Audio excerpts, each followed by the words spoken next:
কয়েকদিনের বৃষ্টি, তার উপর ডিবিসির জল ছাড়া, দুইয়ের জেরে জলের তলায় দুই মেদিনীপুর, হাওড়া, হুগলি ও পূর্ব বর্ধমানের একটা বড় অংশ। সাধারণ মানুষ যখন ভিটেমাটি হারিয়ে হাহাকার করছে, তখন বন্যার ঘোলা জলে এসে মিশছে রাজনীতি, আর তাতেও দুর্ভোগের আশঙ্কা সেই সাধারণ মানুষেরই। বৃহস্পতিবারই ঝাড়খণ্ড বাংলার সীমানাও সিল করার নির্দেশ দেন মুখ্যমন্ত্রী। আমরাও সিদ্ধান্ত নিয়েছি, যেহেতু জল ঢুকছে, এমনকি আমি দেখে এলাম মিদনাপুর, যে আপনারাও তো যারা আমার সাথে আসছিলেন, ন্যাশনাল হাইওয়েতেও জল উঠছে। সুতরাং 3 দিন ঝাড়খণ্ডের বর্ডার বন্ধ থাকবে, সিল থাকবে।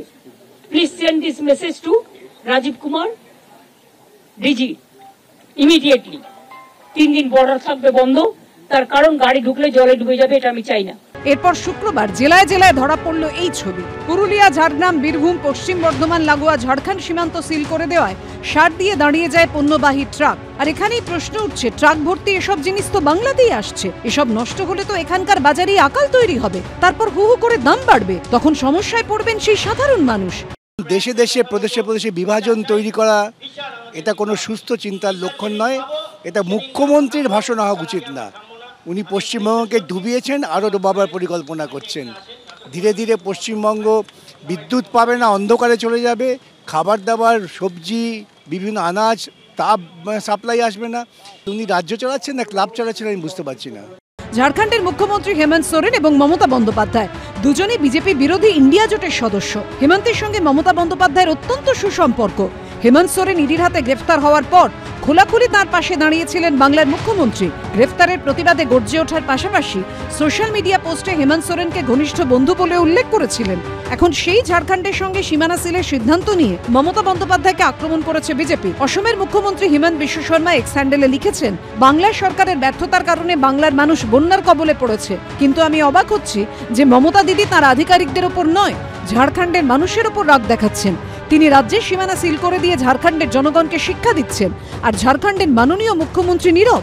ভয়ঙ্কর পরিস্থিতি করেছে ওখানে একটা, আর দ্বিতীয় করেছে কুলটিতে ঝাড়খণ্ড বর্ডার। আমি নীতিন গডকরিকে লিখবো, অমিত শাহজিকে লিখবো, গভর্নরকে লিখবো যে ইমিডিয়েট ওখানে ব্যবস্থা না হোক। যেভাবে জল ঢুকেছিল, জাতীয় সড়কের উপর দিয়ে জল উঠে আসে, যদি ওদিক থেকে গাড়ির ফ্লো শুরু হয় এবং তারপর জলের তোড়ে কোনো গাড়ি যদি ভেসে যায়, সেই ঝুঁকিটা রাজ্য প্রশাসন নিতে চাননি বলেই সাময়িকভাবে এই আপৎকালীন সিদ্ধান্তটা নেওয়া হয়েছে।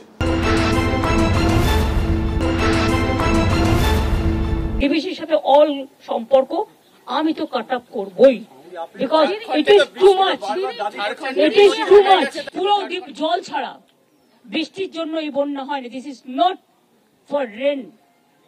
Yes, 4-5 days there was a rain, but we can tolerate that. More than 5 lakh cubic water, what has been released from DBC and other area. উনি পশ্চিমবঙ্গের ভাবছেন নিজেকে প্রধানমন্ত্রী। আমি আপনাকে চ্যালেঞ্জ করছি, আপনি যদি মুখ্যমন্ত্রী হয়ে বলে থাকেন আজকে বিকেলের মধ্যে ডিবিসির সঙ্গে সম্পর্ক ছিন্ন করুন, রাজ্যের 8টা জেলা অন্ধকারে ডুববে। রাজনীতির বন্যা বয়ে যাচ্ছে, কিন্তু বাস্তবে এই বন্যা পরিস্থিতির কবল থেকে কি স্থায়ীভাবে কখনো রেহাই পাবে বাংলার মানুষ? ময়ূক ঠাকুর চক্রবর্তী, কৌশিক গাঁপাই তো আশাবুল হোসেনের রিপোর্ট, এবিপি আনন্দ।